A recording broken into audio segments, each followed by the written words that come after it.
just got out of a store. I was getting my phone fixed, and I was talking to this boomer woman, derogatory, sorry, but we always have the same conversation every single time. Doesn't matter who that boomer may be. And it went like this. So, how old are you? And I say, 35.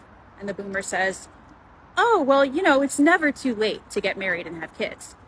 And I say, oh, no, no, no. I don't want either of those things. And the boomer gets really pressed about it and is like, but having a child is the greatest joy of a woman's life.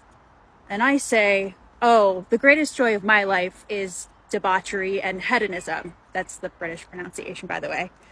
And this woman goes, what do you mean?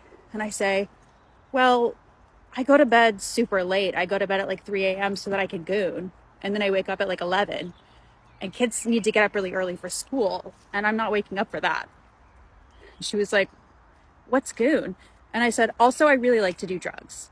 Like sometimes I'll just drop 3 tabs of acid on like a Monday.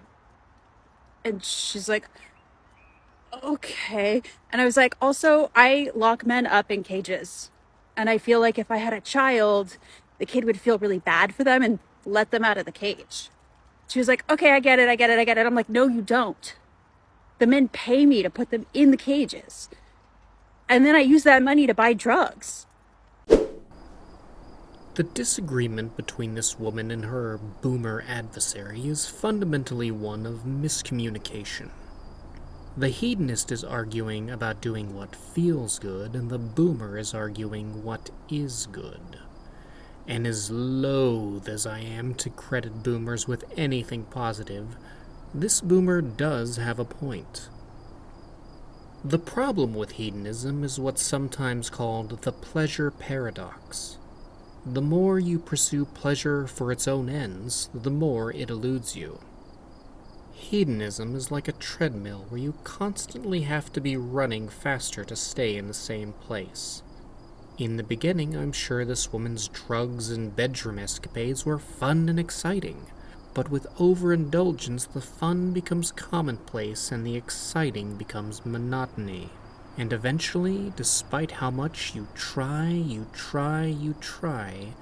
can't get no satisfaction. So if pleasure can't be found in the pursuit of pleasure for its own ends, how then can we find ourselves to a life of contentment? Unintuitively, we need struggle and hardship to find a sustained happiness. A woman who wakes up after a night of drunken debauchery and a woman who wakes up the day after completing her first marathon will both probably be dehydrated and sore, but only one of them will be looking back fondly on the event that got them in that state 5 years in the future. Enduring happiness can only be found in the struggle to obtain noble goals. These goals are often in the service of others, and there are few things that combine all the elements of selfless service and the noble struggle like raising children. That's the point that the boomer was trying to make.